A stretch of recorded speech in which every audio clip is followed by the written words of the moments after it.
Dope is what flows in this fam's DNA. Dope is what flows in this fam's DNA.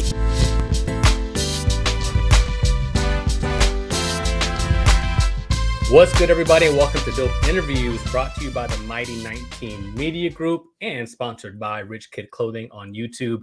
I'm your host, Warren Shaw, man, and we've got an amazing one lined up for you today. But as always, you know what you have to do: rate, review, subscribe, tap in with all the great shows on 19 Media Network, and also, obviously, Dope Interviews specifically. But you know what it is. I got to get to the ish. You know, that's my line. I am joined by the executive producer, writer, and co-creator of one of the best shows of 2022, Jim Hecht from HBO's Winning Time, The Rise of Lakers Dynasty, is here in the virtual building. My guy, Jim, what up, family? How you doing? Wow, thank you. I'm happy to be the ish tonight. Thank you. Your show is the ish. You are the ish. We're rocking it, brother. We rocking it. So I've always aspired to be ish. I want to jump right in, man. We don't waste time here on Dope, Okay. Because we got to get people, we got to get them through it, right? Let's go. How long was the show in development before officially being greenlit by HBO? I started 8 years ago. The book came out 8 years ago. Yeah. Yeah. That's I mean, the start of this was sort of like a realization that like I can no longer mess with stuff that I like, just only stuff that I love. Because if you like stuff, it's kind of like this, what Jerry Maguire called an up at dawn, pride swallowing siege. But if you love something, that gives you, I think, just enough fire. It's still hard, but it gives you like just enough fire to push something through 8 years of development to get it to the screen. And that's what this is. Like, if I didn't love it so much, it never would have. I would have quit so many times. Man, I talk to people in your space quite often, and sometimes it really is like a labor of love. 5 years, 6 years for a project. Sometimes it's just not the easy snap your fingers and you get it going. Was HBO for you always a landing spot, or did you end up trying to shop it around to other networks? Not networks, but we did go through other producers, and everybody there had there was a lot of no's, and for various reasons. But when I saw when the show debuted, I had this sign that sits across from my desk that was like the mock-up billboard, like here's where it's going to be on Sunset when you drive to work every day. And it said HBO on it, and it said Adam McKay on it. And it actually had the date within 2 days of when it premiered. I had March 6th, but we aired March 8th. And I was like, oh my God, like we manifested that completely.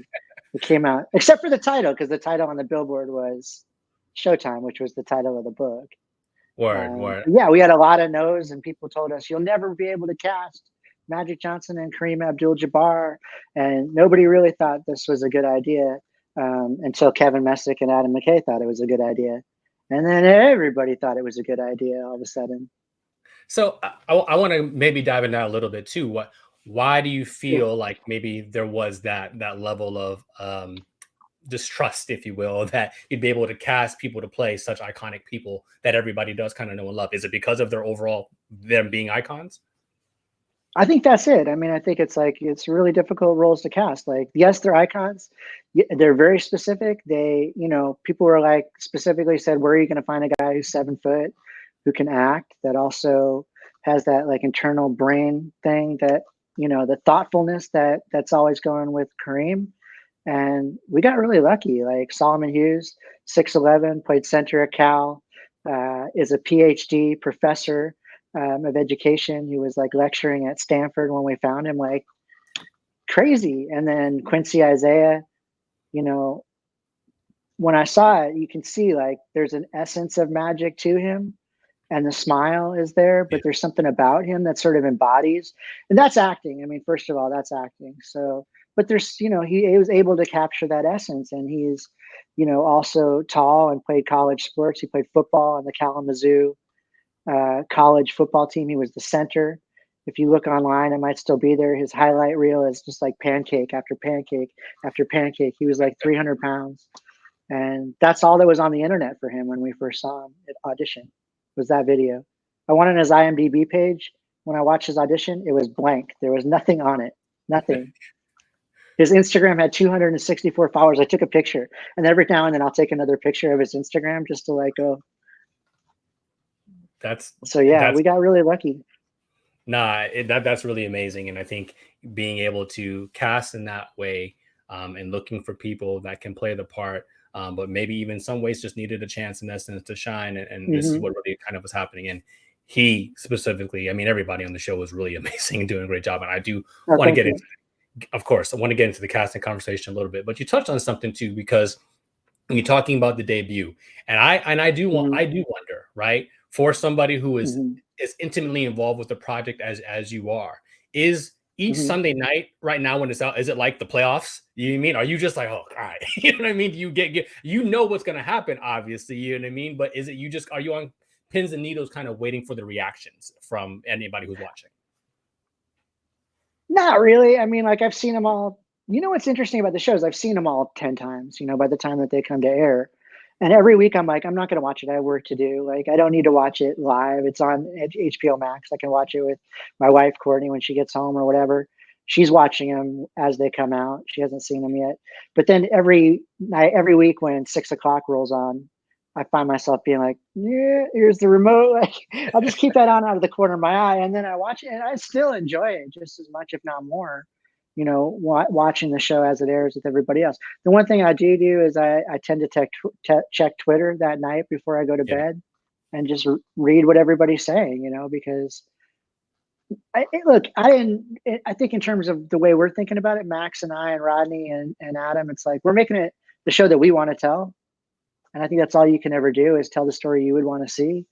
But you know, you still want to see how people are reacting. And it's interesting to see what people react to. It's not always the stuff that we predicted would make a big splash. Like, you know, we had a Kobe reference a couple of weeks ago and everybody commented on that. I was like, wow, I didn't think anybody might even, you know, pick up on that, or I didn't expect it to be the big deal. And there's some other things that people have centered on that, like, I'm surprised that that's what they notice, that's what they're into, that's what they pick up on. But it's cool. But I mean, that truly is a testament to like the greatness of the show, that people care in that way to kind of do it. It's almost like, you know, like those Marvel movies, and we're going through frame by frame and looking at every intricate detail. So if people are breaking down your show and your series in that aspect, that means you're doing something right. Even if they're hating on it, you know what I mean? At least they're watching and they want to see what's I hope so. Yeah, I hope so. I mean, I try to put myself in their shoes too, because I'm a huge fan, obviously. So like, as of the Lakers, and so I try to think about what would I think about the way we've done certain things, or the way things came out, and so I'm you know, I'm curious what people that were really attached to the time period, what they know, what they, you know, how they feed back on us. Like, I'm interested. So let's talk about that really quickly too, you know, and that'll transition us even to that last statement. Sure. What do you feel, or can you share the difference, if you will, between the basketball community and maybe the lay public when in terms of what type of feedback are you getting from those maybe two different entities that are enjoying the show? I'm not hearing a lot from the basketball community. People aren't really. I don't know if the NBA has issued an edict like don't talk about this, or what's happened, but I don't know about you, but I haven't heard a lot of like public commentary from, you know, people that are playing right now. I have Rick Fox as a consultant on our show. He's been a friend of mine since the 90s. And, you know, the greatest compliment that we've gotten, I think, was from him. And he said, you know, you've really created what it's like to be part of that world and be going through what these gentlemen are going through. And that's what we're striving for, you know, to get that to be authentic, to get the feel of what it's like to be in an NBA locker room in 1980, right? You know, we're doing the best we can to get that. And so to hear some of that feedback, I talked to Danny Green a couple of weeks ago. I did his podcast, and he seemed to be into it and gave me similar feedback. But like, you know, and Edan Rabin, who's I don't know if you would know Edan, but he's a consultant on the show. He does all the basketball choreography and stuff like that, if you will. And he's worked with Steph, he's worked with Harden, and he's worked with Kobe, you know. And so he tries to keep it as real as possible. I was concerned about that from the outset, because I felt like they never get it right. You know, when you watch basketball in movies and television shows, it never looks like what I'm used to seeing. You know what I mean? And I wanted like, and people were like, someone said, I think somebody said recently, like, you'll never be able to recreate what Showtime was like. And it's like, well, people create battle sequences on Game of Thrones. I don't think those guys are like sword fighters or anything like that, but somehow it comes out right. So I think we could do it, and that should be our North Stars to make it look completely authentic. And so Edon put him through training camp, and taught him not just how to play, but how to play like the characters that they are. Like some dudes who are lefty had to learn to shoot righty, to match their player. Now, there's one dude in our cast, I'm not going to name any names, could not play basketball. And now he's playing at a pretty decently high level. He's just worked his ass off. So, yeah. I love it. That's been our goal. Yeah.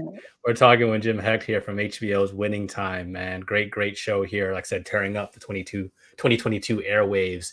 So I guess I'm already going to know the answer to this, but I wouldn't be doing my due diligence if I didn't.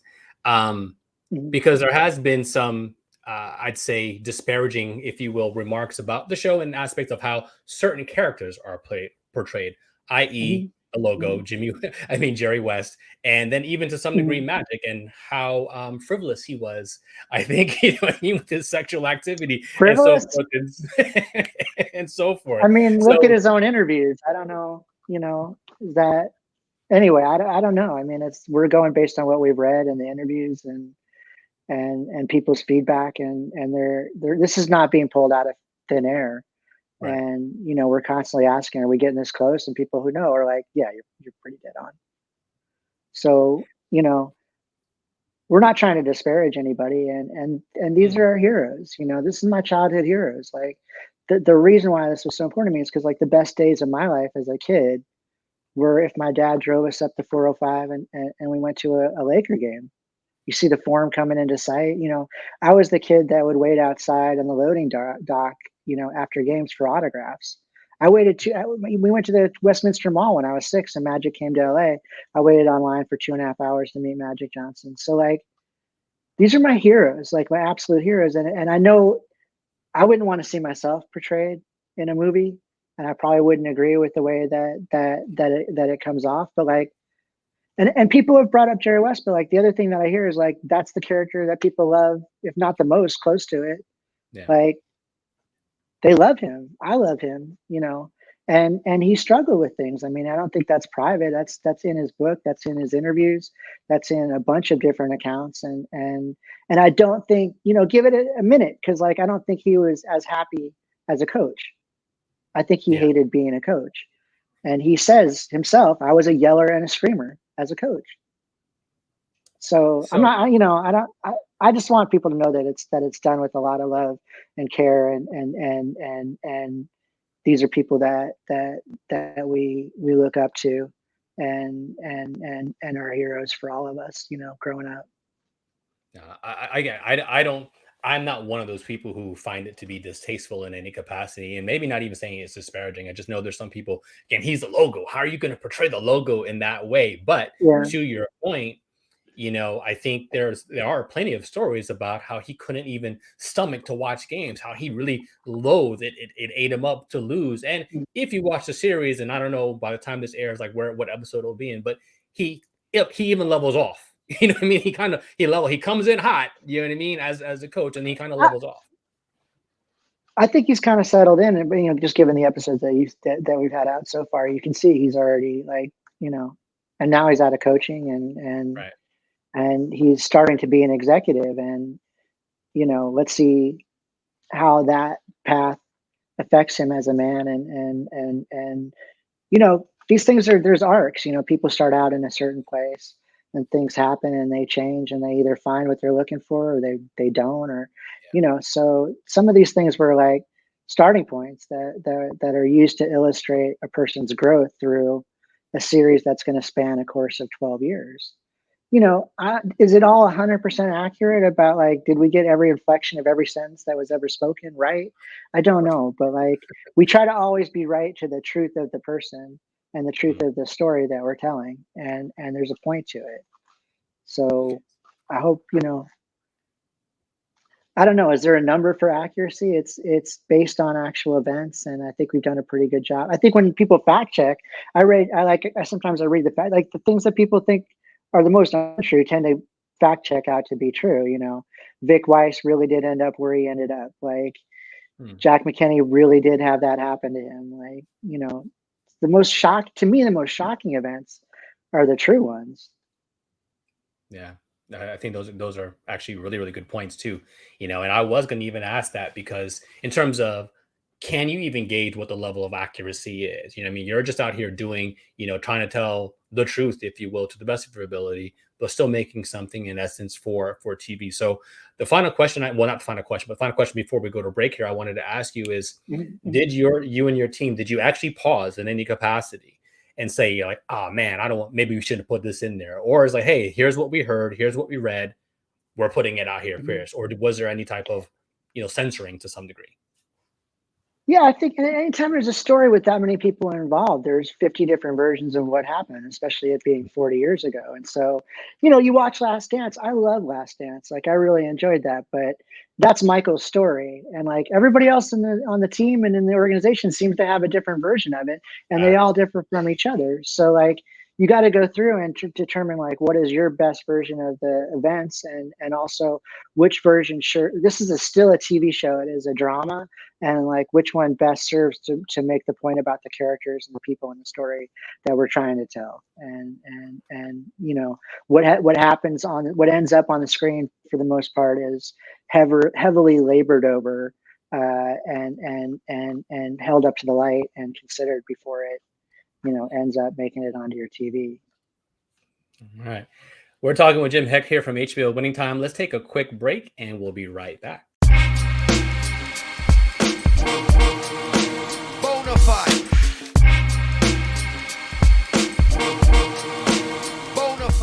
And we're back with my guy, Jim Hecht, here from HBO Winning Time. He is the executive producer, co-writer, just doing everything for this show, along with a great, great team and an amazing cast of actors. Some people some people are busting out on scene, and now you know them for real. Let's jump back right in here, my guy, Jim. So what did you learn about this project? I know it's based off a book, and there's a lot of things you're reading in your story, but what would you think is the most interesting tidbit of information that you didn't know, even as a fan of the Lakers growing up? I mean, when I read Jeff's book, that's what got me right away. Like I had that sort of thought that I told you about, liking stuff versus loving stuff. And I also thought, I got to stop doing the show that I want other people to see and do the show I want to see. And it was like that day I was listening to Max and Marcellus on ESPN radio, and I heard about Jeff's book. I got it the next day. I was online. I was at Book Soup, like the moment the bookstore opened, and then I read it by 11, and I was just like, oh my God, I didn't know any of this. And I was like the biggest Laker fan as a kid. Like I thought I knew everything. In my mind, it was Jack Ramsey, not Jack McKinney. I was young. Like in my mind, I didn't know about the Jerry Tarkanian stuff that I had never heard of. Yeah. I didn't know. Yeah, I didn't know about a lot of it. And some of the things I did know, didn't totally remember, didn't register until I read them the way that Jeff put them. Because like I had forgotten that when I was a kid, that first championship, the NBA finals weren't on live on TV. Like, yeah, tape delay. It was showed after the game was over at 11 p.m. because they didn't want to interrupt the network news. So like, just to repeat that, like the NBA finals were not popular enough to, be on at the time that the news was on CBS.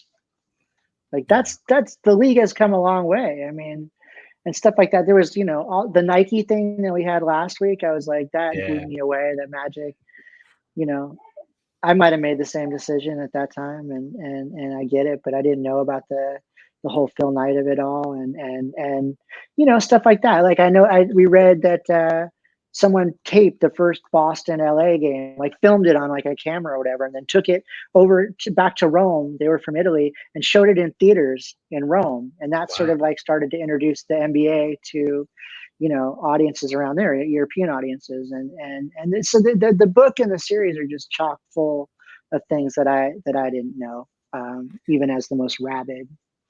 Even as the guy who went to, half the all the home games when they won 17 games, like I didn't know some of that stuff. Man, that sounds again extremely, extremely, illuminating, if you will. And yeah, I cringed watching that for Irving. I was like, oh, those shares, you could have had the Magic ones, bro. Like it could have been you. Yeah. It's Yeah, but he wild. was like, Nike, what's that? Like, I've never heard of you. Like, Converse is where it's at. But I can picture can't you? I mean, I can picture myself doing the same thing. If someone came up and was like, hey, do you want to do this on so and so network? And I'm like, I never heard of that network. Like, Right, and you're right. not going to pay me? Forget it. Like, no, I want to be on HBO. Like, where they're also, like, Yeah, yeah, I would probably have done the same thing he did. I can't And blame there's a him. lot that comes up about that Converse thing, and Magic and Larry and doing the commercials and like how that affected their relationship, and it's pretty crazy. No, it really is. It really, really is, man. It makes me laugh. And again, one of the things I loved about this series, and I always get the terminology wrong, but what is it like the fourth wall, where actors sometimes like Mhm. talk back to the audience, if you will. So even in that Yeah. specific moment, you know what I mean? And Phil Knight, he regrets it. You know what I mean? Like that stuff. I think that's on point, man. And Yeah. it really steps in there and does something, gives it another element for the show. Two-part Two of question my for you. favorite actors are that guy and the guy that plays Phil Knight. I thought did a great job, and the guy that plays Donald Sterling, like, just killed it. Like, they captured that sleazy, like, just weirdness. It was like so Sleazy for good. real. Because I legit cringe when I'm like, oh, this guy. You know what I mean? Like you do feel the air of just kind of Yeah. it's not a good dude right there. Two-part question for you. So I want you to tell me your most memorable moment on set and your favorite Mm. episode of the first season. The set thing is kind of well. No, see, I was going to say it's easy, but it's not. There was a really personal moment. See, my now wife came to set the first day that we shot, which was the golf course scene where Jerry West kind of loses it. Right. And she picked me up at work, and we went to Ross Dress for Less, and I proposed to her in a Ross uh, the first day of shooting. But she came to set, and nobody would talk to her because they all knew what was going to happen, and they didn't want to be the one to spoil, the surprise of it. They're all like, I can't speak to her. I'll blow it. And then the other one was when the first day that Jeff Pearlman, the book author, came to set, was also like, I think the first, or at least one of the first days that we shot in the Forum with full basketball, and the Forum, and then the Laker girls were there. And it was just like, when I was a kid, my dad was the guy that bought us seats like second row from the ceiling, where the players were like ants basically Yeah. scurrying around down there. Like, that was my experience of games when I was a kid. And so to be able to like walk out on the Forum floor with, there's Magic, there's Kareem, there's Dr. Bust, there's the Laker girls, there's Chick, and just it wasn't like just walking into like my childhood, but it was like walking into my childhood fantasies version of what, how great that could be. It was really weird and special, and also great to get to do that with Jeff, because we had been working on this thing for 8 years. And he said, like, the first time I came to his house in New York, upstate in New Rochelle, upstate, I guess it's like right next door. But like, I showed up with a tomato, a block of chocolate, and a bottle of non-alcoholic wine, and tried to talk him into giving me the rights to his book. And he had been burned so many times and had things optioned that went nowhere. So he was just like, yeah, fine, take a flyer, go for it. My biggest writing credit at that time was Ice Age: The Meltdown. I had never written for human beings. I'd never even written for animals that weren't extinct yet. And he was like, so like nothing. And he said he closed the door when I left, and his wife and him turned to each other, and they're like, nothing's ever going to happen with that. Man. And he did not believe until cameras were rolling. He just did not, Man. He didn't see it. Well, you've done an amazing job with it. So second part of that question is your favorite episode Thank you. of the series right now. Ooh, that's really hard. I mean, in some levels, I just feel like they get better and better and better 1 through 10, and there's almost like a ramp to it. I mean, 5 is really special to me, even though it's not one of the ones that I'm credited as writing on. I thought the thing that happened there with Kareem was a special, storyline that I'm really proud of working on that episode, like being around it, and Rodney Barnes, who did most of that Kareem material. He had the whole idea of working out a crisis of faith alongside a crisis of basketball. What am I doing with my life? And I just thought the end result between the directors and Max, the showrunner, and everybody else, I thought they just knocked it out of the park. And then it also coincides with kind of a surprise ending to the episode. I will say that the Beach Boys sound cue was mine from the beginning. I always saw that scene playing out with Good Vibrations. I think because I was watching Love and Mercy at the time, and I just saw Good Vibrations, and he's riding the bike, and the wind is in his hair, and I don't know. And the whole episode so far, but that's the last one. Basically, there's been one more after that, which I also love. So it's hard for me. The next one, coming up in the next couple episodes, I don't want to say too much, but like you might see Magic versus Larry. You asked one of my favorite moments was I have a picture of me in the Celtics. I can't believe this ever happened. The Celtics warm-ups playing one-on-one with the guy that played Larry Bird on the parquet floor, in our Boston Garden. It's probably my favorite picture of myself that I have. I'm trying to guard him and he's beating me in flip-flops, but I did my best. I'm almost 50, Warren. Like I play the best D I can. I played one-on-one with Quincy the last time. I got to point number 3. It was 2-1. I was holding my own until about then. And then all of a sudden I could not breathe anymore. I couldn't breathe. I couldn't guard him. I was like, just shoot. Oh, it happens. So, yeah, it's weird. It's been all of a sudden. Or maybe they just got young. I don't know what happened. I can still shoot. I just can't run anymore. Yeah, man, I might get winded walking up the stairs, bro. So don't. I'm not even mad at you with it. Last couple. I literally thought trying to keep up with Quincy. I thought there was a moment I was like, I'm about to die. I'm gonna die. I'm gonna fall down. I'm gonna die. Get the medic, bro. Get the medic. So I read, and you can correct me if I'm wrong here as well too. But I guess season 2 is it confirmed as of yet? Yes, Yeah, that's announced. Yeah, you probably would have got it out of me anyway because I don't know how to shut up. But like, yes, HBO has announced that season 2 is full force going ahead, and we're writing that right now, and have not gotten a day off for 4 years on that thing. But because we were in the writers' room and we shot the pilot in 2019, and then we went into pandemic for 2 years, so we were in the writers' room for season 1 for 3 years, and now we've been back for another 9 months or so. So. No rest for the weary. And that's what I mean about if you don't love it, like you walk away at some point. So with that, I got to ask anybody who's like kind of in the weeds in it, like you are, there's a beginning and there has to be an end. Do you know kind of like what that is already in terms of like, hey, how many seasons you want this thing to go to really be able to tell the story, have the arc of the players, any supplemental roles? Is there something that you kind of have in mind? 4 seasons, 5 seasons, or hey, man, until they stop writing these checks, like which way does it go?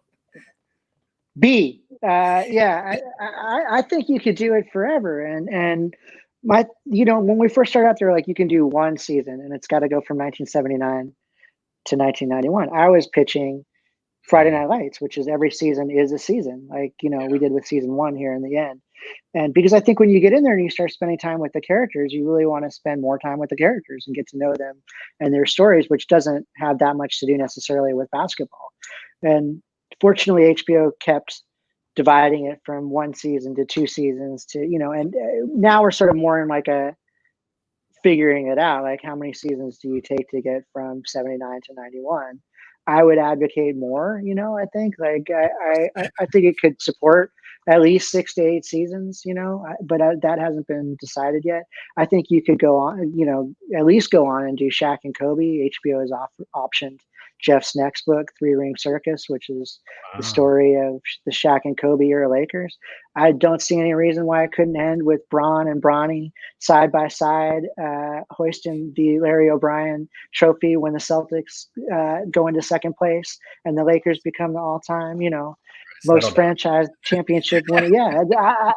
Why not? I mean, this story could still be getting written, and by then I have stepkids and they're going to have to go to college, and so I need to, we need more seasons. Well, I can appreciate your honesty. I will not appreciate the Celtics slander, but it is what it is. We can still be friends after this. I hope even Celtics fans love our treatment of the Celtics and Larry and Red. Red is Red, like he's rough, like, but I love him. Like I've read everything now, and like he's one of my favorite characters. Like Red is just such a fun dude and such a genius, and someone who gave me shivers through my spine as a child, as up until recently. Now I go, oh, I like that guy. He's cool. Yeah, man, he's extreme. Like the actor plays him is like extremely, again, just confident, even regal in some ways. Like not a care in the world, like not concerned No, about what Dr. Buzz no, has going on at all. It's really, I almost dismissive in a lot of ways too. So it is kind of yeah. fun to see that portray on screen. So listen, I gotta let you go because I know you have a lot of things going on. I do want to ask, is this is it? Like you just kind of even said it. Can you even do anything else? You know what I mean? Do you have any other projects? And as always, when I talk to people in your space, I gotta say, hey man, if you're gonna put this thing out here for 4 or 5 seasons, I'll be an extra. Let me just walk Okay. by and be in the audience or something like that, bro. Holla at me. How tall are you? You can. Yeah, we got stuff. Come on by next time you're in LA. I'm only We'll talk 6'1". off screen. That's fine. That works. Norm Nixon says he's 6'2", but no, we got 6-foot actors. I have another show that I'm working on right now. I've been working on this for over 20 years. It was my thesis project in college.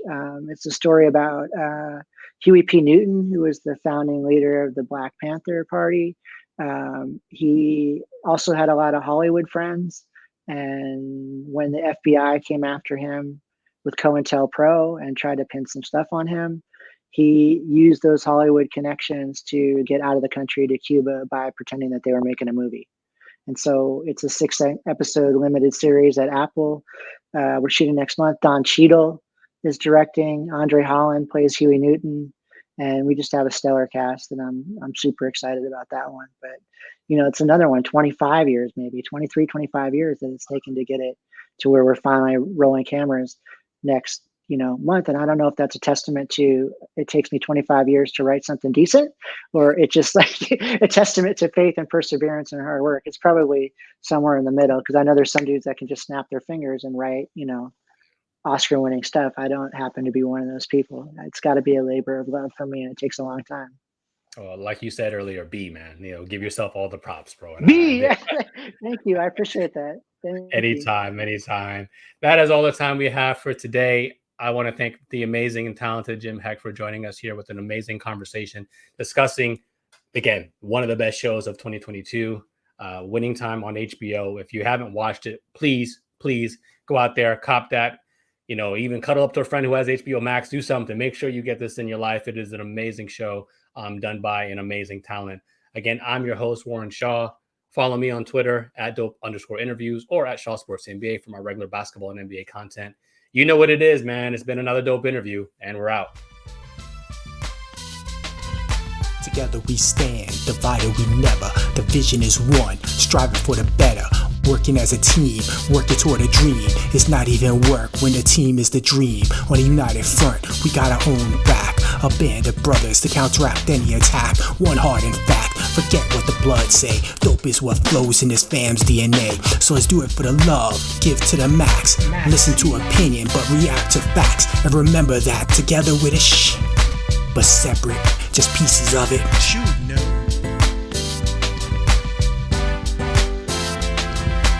Dope is what flows in this fam's DNA. Dope is what flows in this fam's DNA.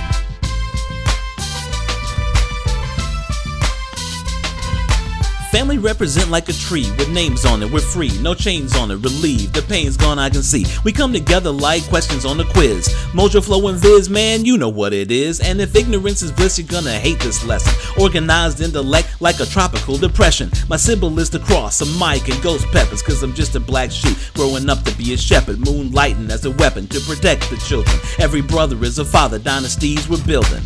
Max, J and K, Bay, and Isaiah, next level of the family foundation, understand me?